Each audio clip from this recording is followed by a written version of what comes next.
Hi, I'm going to show you a couple of experimental techniques using Citrasolv, which is a cleaner that you can use to make a transfer print. And then we're going to add some color on top with the golden open acrylics.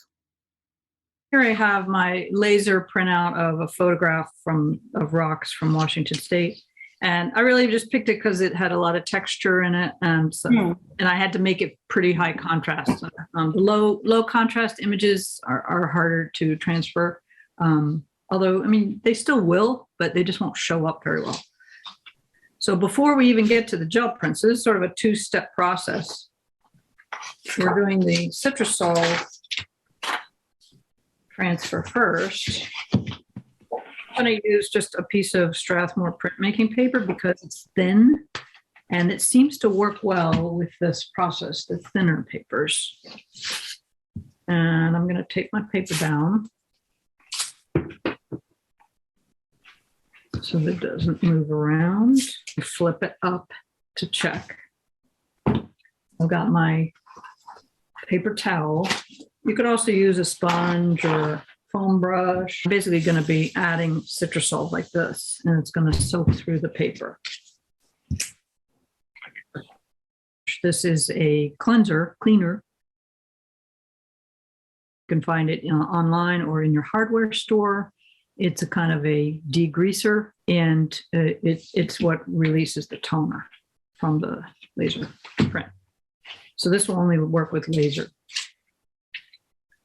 So I'm going to kind of saturate my paper towel here and just soak it. Nope, maybe I need a little bit more even.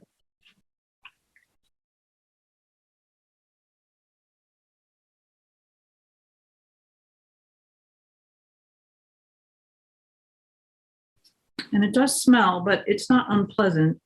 I mean, you might want to have a little bit of ventilation if you are sensitive. But it's not like it's not like a solvent. I'm basically going to be taking my spoon or a burnisher, and I'll hold the paper down, and then I'm just going to rub.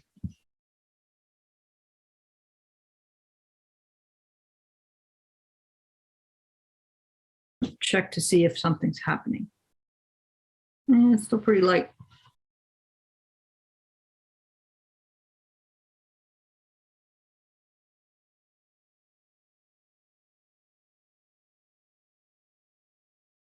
And it could take a few minutes,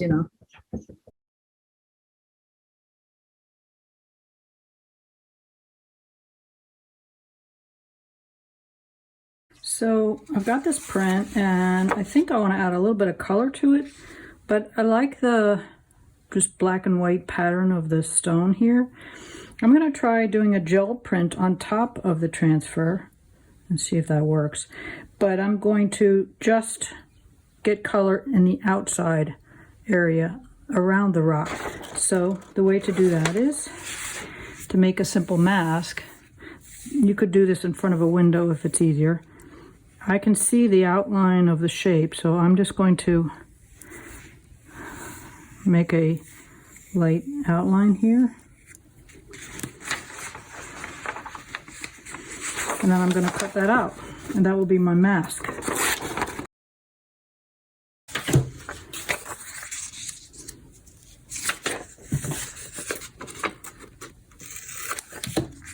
Okay, I don't really care if it's not exact. So that's going to be my mask, and everywhere around there is going to print. So how are we going to do this? Let's see.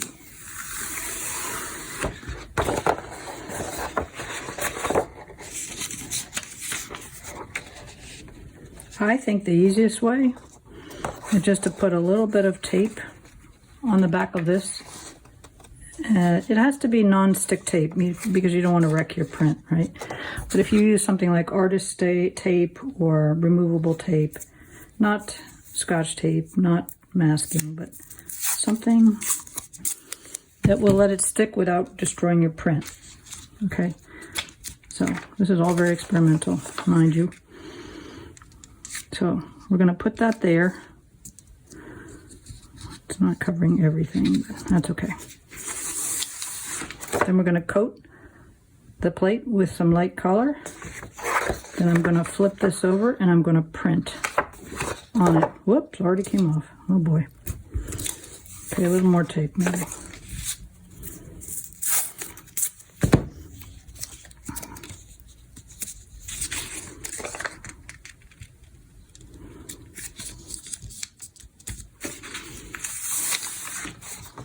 I think I will use the golden opens for this because it's more transparent. If I use this kind, it's too opaque, I think. I have some golden open. We'll try quinacridone nickel azo gold.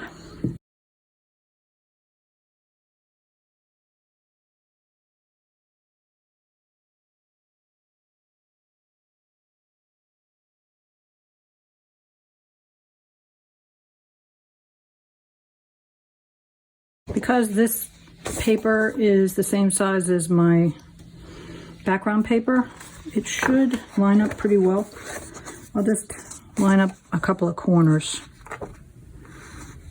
See how that works. Oops. Okay, so remember I said I cut out the rock shape and I used that. I'm going to do the opposite here. So I've got the cutout that I made from before, and now I'm going to try printing only on the rock. This is on my second print. So this was my first print. I'm going to try it on another one, only doing the opposite. I'm going to print on the rock, the color, and see what happens.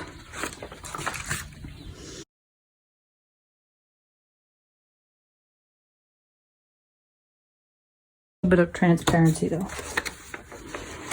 Here I don't need to be as careful with the registration because I just want to get ink in this middle area here. Okay, let's take off the mask.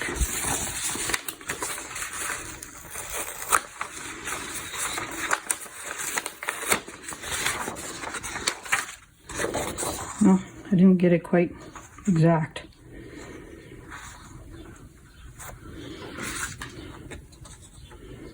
Just for fun, I'll try printing blue on here. It'll be very complimentary. Let's see what we get.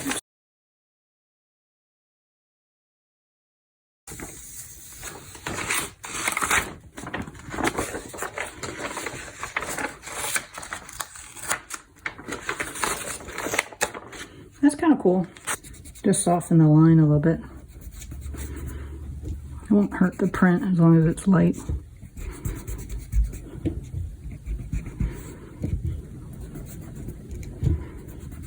So it doesn't look quite so cut out.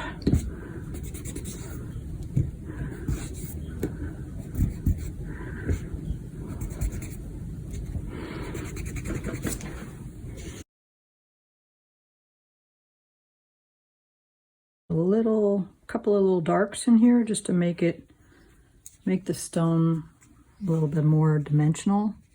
And for that I'm using this Faber-Castell Polychromos. It's basically a colored pencil.